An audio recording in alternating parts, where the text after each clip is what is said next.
Okey. Dah on ni. Atuk cakap ya. Hi vlog, welcome to my guys. Shut down.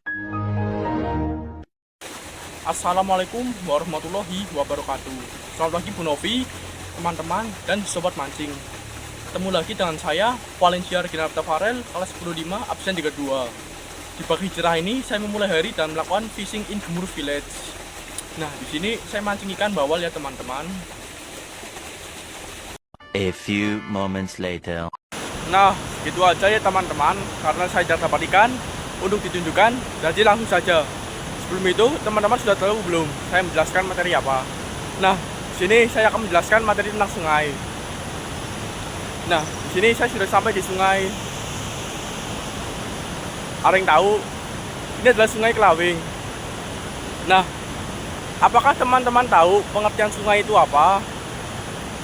Jadi, pengertian sungai itu adalah aliran air tawar alami yang mengalir di permukaan daratan dari hulu atau sumber menuju hilir atau muara.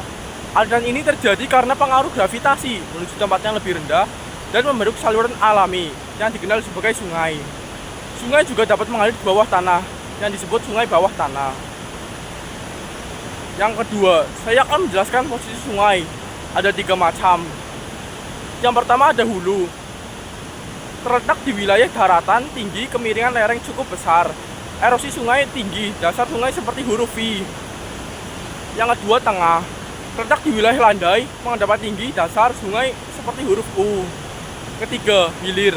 Aliran sungai sangat lambat, dekat dengan laut atau danau. Banyak dijumpai kelokan sungai, terdapat delta dan estuaria. Berdasar lokasinya, Sungai Selinga termasuk bagian tengah dari sistem sungai. Wilayah Purbalingga secara umum berada di zona tengah daerah aliran sungai atau DAS Rayu yang mengalir dari Dieng atau Hulu ke Cilacap. Nah, habis itu penjelasan ketiga, bentuk-bentuk daerah aliran sungai. Yang pertama bulu burung.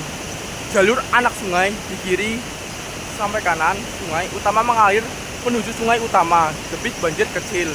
Banjir berlangsung lama. Yang kedua radial. Bentuk DAS menyerupai lingkaran. Anak-anak sungai berkonsentrasi ke suatu titik secara radial. Banjir besar terjadi di pertemuan anak-anak sungai. Yang ketiga paralel. Bentuk DAS mempunyai corak 2 jalur aliran sungai yang sejajar bersatu di bagian hilir. Banjir terjadi di titik pertemuan anak sungai. Bentuk DAS atau daerah aliran sungai Sungai Kelawing kemungkinan paralel atau bulu burung, mengikuti umum DAS Rayu. DAS Rayu sendiri memiliki anak sungai yang mengalami sejajar atau membentuk jabang seperti tulang bulu burung, terutama di wilayah dengan topografi curam. Yang keempat, jenis sungai berdasarkan debit air. 1. Sungai permanen memiliki volume dan debit air yang relatif konstan sepanjang tahun. Yang kedua, sungai periodik atau non-permanen bergantung pada perubahan musim. Pada musim hujan, sungai memiliki debit air besar, sedangkan kering pada musim kemarau. Yang ketiga, sungai ephemeral. Sungai terisi air jika terjadi hujan dan selanjutnya kering kembali. Sungai Kelawing termasuk sungai periodik, di mana debit airnya bergantung pada musim. Pada musim hujan, aliran deras, sedangkan di musim kemarau debitnya menurun. Hal ini umum terjadi di Sungai Jawa Tengah yang mengandalkan curah hujan. Yang kelima, jenis sungai berdasarkan sumber air. Yang pertama, sungai hujan. Sungai hujan yang sumber airnya berasal dari resapan air. Yang kedua, sungai gletser. Sungai yang sumber airnya berasal dari es atau salju yang mencair. Terus yang ketiga ada sungai campuran. Sungai gletser yang mendapatkan tambahan air hujan. Sungai Kelawing merupakan sungai hujan karena sumber utamanya berasal dari air hujan. Indonesia termasuk Jawa Tengah tidak memiliki sungai gletser, sehingga sebagian besar sungainya bersumber dari presipitasi. Terus yang keenam ada pola aliran sungai. Yang pertama, pola aliran sungai yang arahnya sejajar dengan sungai induk. Yang kedua, anular.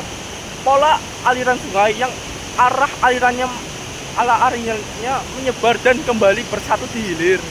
Yang ketiga, pinet. pola aliran sungai yang bermuara ke Sungai Induk membentuk sudut lansip. Nah, yang terakhir itu ada manfaat sungai.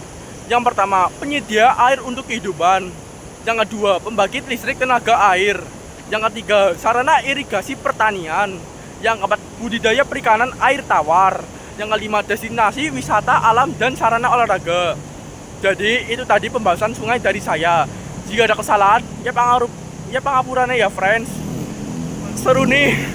Nek orang ya wis apa-apa, nyong ngerti anu nasi belibet.